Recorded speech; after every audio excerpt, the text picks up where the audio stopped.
कहानी की शुरुआत में हम हिडेयो सुजुकी नाम के एक मांगा आर्टिस्ट को देखते हैं। जापान में एक सक्सेसफुल मांगा आर्टिस्ट बनना बहुत से लोगों का सपना होता है। जब वो रात को काम से घर लौटा तो उसकी गर्लफ्रेंड टेको उसका इंतजार कर रही थी। उन्होंने कुछ देर टीवी देखा और फिर वो ड्रॉ करने बैठ गया, लेकिन मोटिवेशन आ ही नहीं रही थी। तो उसने अपनी अलमारी से एक बंदूक निकाली और उसे पकड़कर शीशे के सामने खड़ा हो गया। सुबह जब सुजुकी अपने पब्लिशर को उसका आइडिया दिखा रहा था तो चारों तरफ लोग खांस रहे थे, मानो हर कोई एक साथ बीमार हो गया हो। पब्लिशर ने सुजुकी से कहा, मसाला कहाँ है, इतना नॉर्मल क्यों है सब इसमें, अगली बार कुछ अच्छा काम लेकर आना, चलो।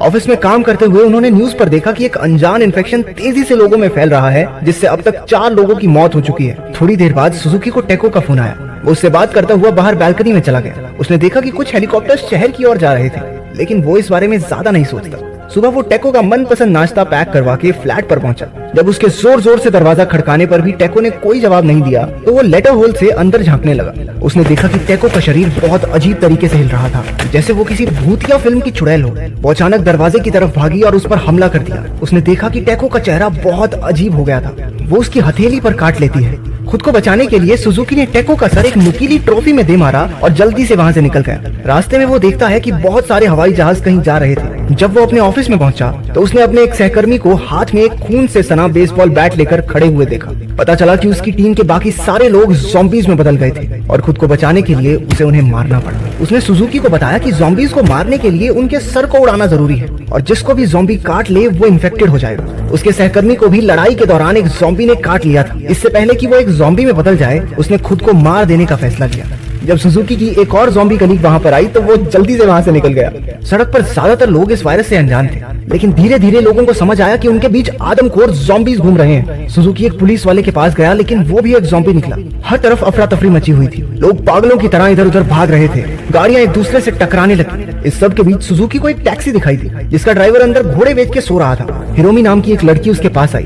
वो भी टैक्सी में जल्द से जल्द यहाँ से निकलना चाहती थी, लेकिन इतने में एक ज़ॉम्बी उनकी तरफ बढ़ने लगा। सुजुकी ने इमेजिन किया कि उसने बैग से बंदूक निकाली और बम, लेकिन ये सब उसके दिमाग में था। असल में तो भैया चुटकी बजाकर ज़ॉम्बी को मार रहे थे। मतलब कमाल। अचानक सूट बूट पहने एक आदमी आया और टैक्सी में घुसने की कोशिश करने लगा। उनकी दरवाजे पीटने की आवाज से ड्राइवर उठा और वो तीनों गाड़ी में बैठकर वहाँ से निकले। थोड़ी देर बाद वो सूट बूट वाला आदमी फोन पर किसी को कहता है कि सबको मार दो, अगर इन्फेक्टेड है तो प्राइम मिनिस्टर को उड़ा दो। फोन कटने के बाद हमने देखा कि उसके हाथ पर काटे जाने का निशान था। जल्द ही उसकी नसें काली पड़ने लगी। वो एक ज़ॉम्बी में बदलने लगा। उसने ड्राइवर से एक टिश्यू मांगा, लेकिन मौका देखकर उसने ड्राइवर के हाथ पर अपने दांत कड़ा दिया। सुजुकी ने किसी तरह उसे गाड़ी से बाहर फेंक दिया। सबने सुकून की सांस ली, लेकिन तभी ड्राइवर के गले की नसें भी काली पड़नी शुरू हो गई। वो अचानक गुस्से में एक पागल आदमी की तरह गाड़ी चलाने लगा। सुजुकी ने हिरोमी को पिछली सीट पर खींच लिया ताकि ड्राइवर उसे नुकसान न पहुंचा सके। वो दोनों अपनी सीट बेल्ट लगा लेते हैं क्योंकि ड्राइवर बेकाबू होकर बहुत तेज गाड़ी चला रहा था। जल्द ही उनका एक दूसरी गाड़ी से एक्सीडेंट हो गया। जब सुजुकी की आंखें खुली तो उसने देखा कि कार रोड पर उल्टी पड़ी थी। जब वो दोनों कार से निकले तो उन्होंने देखा कि ढेर सारी गाड़ियों के एक दूसरे से टकराने की वजह से वो पूरा रोड जाम हो गया था। वहाँ दूर दूर तक कोई दूसरा इंसान मौजूद नहीं था। वो दोनों सड़क किनारे बैठकर इंटरनेट पर इस सब के बारे में सर्च करने लगे। इस वायरस को ZQN नाम दिया गया था। उन्होंने पढ़ा कि वायरस का असर खत्म हो जाएगा अगर वो माउंट फीजी पर चढ़ जाए। इससे पहले कि वो इसके बारे में और पढ़ पाते, फोन की बैटरी खत्म हो गई। उन्होंने एक वीरान पड़े घर में रात गुजारी। सुजुकी ने अपने बैग से मेलन ब्रेड निकाली जो वो टेको के लिए लाया था। खाना खाते समय वो दोनों सुजुकी की बंदूक के बारे में बात करते हैं। उसने कहा कि मैंने शहर में बंदूक इसलिए नहीं निकाली क्योंकि ऐसा करना कानून के खिलाफ है, जबकि सच्चाई तो ये है कि वो थोड़ा सा फट्टू है। हिरोमी ने उसे बताया कि जैसे वो अपनी बंदूक को लकी मानता है, ठीक वैसे ही हिरोमी अपने ईयरफोन्स को। वो दोनों बैठकर गाने सुनने लगे। बातों बातों में हिरोमी ने उसे बताया कि वो उसके साथ सुरक्षित महसूस करती है। अगले दिन जब सुजुकी नींद से उठा, वो उसके कंधे पर सर रखकर सो रही हिरोमी को निहारता है। तभी उसका ध्यान हिरोमी की गर्दन पर मौजूद काटने के निशान पर गया। वो फट से खड़ा हुआ और उस पर बंदूक तान दी। हिरोमी ने बताया कि उसके पड़ोसी के बच्चे ने 2 दिन पहले उसे काटा था और क्योंकि ये वायरस एक माँ के दूध से भी फैलता है तो ये मुमकिन है कि वो भी इन्फेक्टेड हो। उसने सुजुकी को उसे मारने को कहा क्योंकि वैसे भी अब इस दुनिया में उसके जीने की कोई वजह बाकी थी नहीं। सुजुकी ने बताया कि उसे भी उसकी गर्लफ्रेंड ने काटा था और वो हिरोमी की हिफाजत करेगा जब तक वो माउंट फीजी नहीं पहुंच जाते। थोड़ी देर बाद हिरोमी की तबीयत खराब होने लगी। उसने सुजुकी को अपने ईयरफोन्स दिए और वहाँ से जाने को कहा क्योंकि ज़ॉम्बी बनकर वो उसे खाना नहीं चाहती। सुजुकी को थोड़ी दूर एक इंसान दिखाई दिया और वो भागते हुए उसके पास गया, लेकिन वो आदमी पहले से ही इन्फेक्टेड निकला।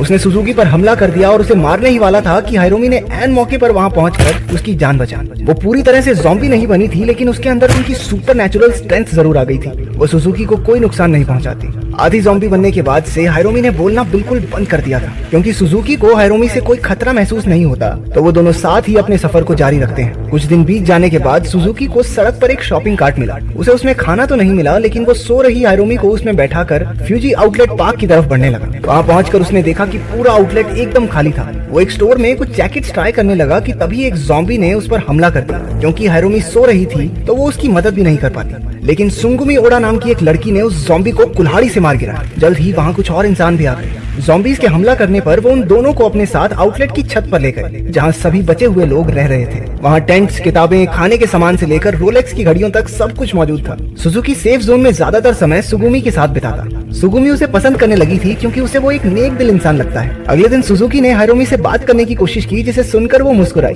जो कि एक साइन था कि उसकी हालत पहले से बेहतर हो रही है। हम देखते हैं कि एक ज़ॉम्बी ने तेजी से भागकर लंबी छलांग लगाई और सर के बल जमीन पर गिरा।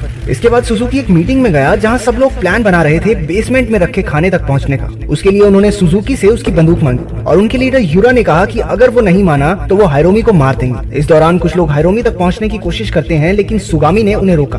सुजुकी को कुछ ठीक सा नहीं लग रहा था, तो वो हड़बड़ाहट में मीटिंग छोड़कर हायरोमी के टेंट की तरफ भागा। उसने देखा कि यूरा के कुछ लोगों ने सुगामी और हायरोमी को बंदी बना रखा था। सुजुकी यूरा पर बंदूक तानकर कहता है कि अगर उसने उन दोनों को नहीं छोड़ा तो वो उसे गोली मार देगा। हायरोमी ने उसे पकड़ने वाले दोनों आदमियों को बड़ी ही आसानी से धरती पर पटक दिया, जिससे सबको पता चल गया कि वो भी इन्फेक्टेड है। लेकिन उसकी आंख बाकी सबकी तरह काली नहीं थी, बल्कि उसमें हर तरह के रंग थे। पर यूरा को इस बात से कोई फर्क नहीं पड़ता और उसने हायरोमी के सर पर तीर मार दिया। वो जमीन पर गिर पड़ी।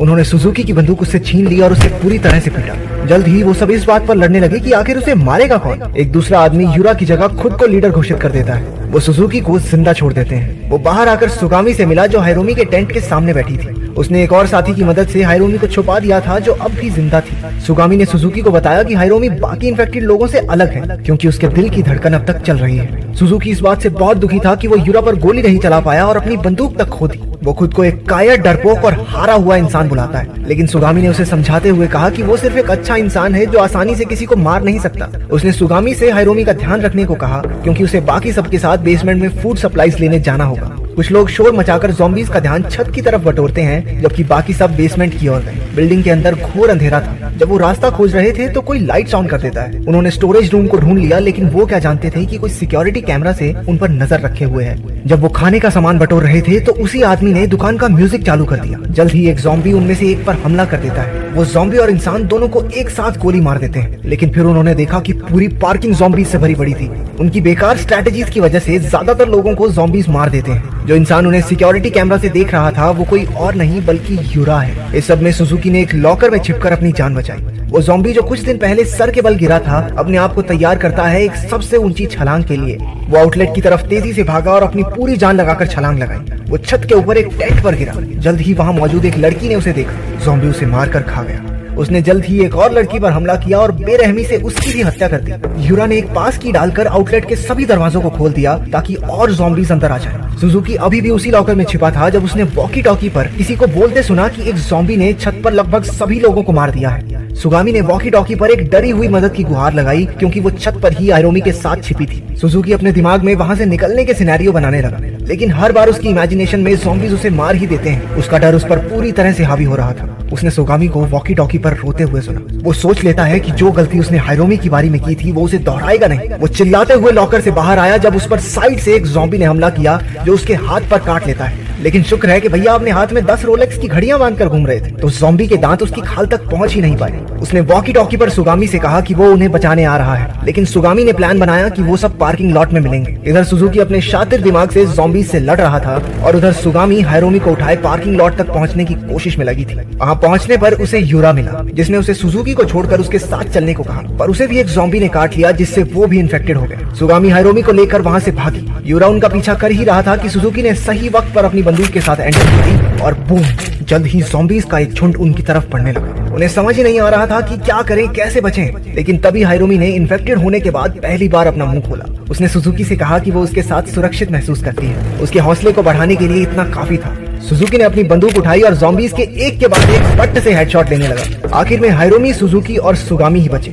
एथलीट ज़ॉम्बी को छोड़कर बाकी सारे ज़ॉम्बीज मारे जा चुके थे। अब सिर्फ एक ही गोली बची थी। वो तेजी से सुजुकी की तरफ भागा, लेकिन उसने ऐन मौके पर उसका भेजा उड़ा दिया। पर क्योंकि उस ज़ॉम्बी का सर पहले से ही पिचका पड़ा था, वो फिर से उठ खड़ा हुआ और हायरोमी और सुगामी की ओर बढ़ा। लेकिन हमारे हीरो ने उसके मुंह पर बंदूक का बट घुमाकर मारा और उसके बचे खुचे दिमाग को भी उड़ा दिया। वो तीनों एक गाड़ी में वहां से सुरक्षित निकल गए। अगर तुम्हारे शहर में ज़ॉम्बी अटैक हो जाए तो तुम क्या करोगे? उनसे डरकर दूर भागोगे या फिर चीर दोगे, फाड़ दोगे, मार दोगे?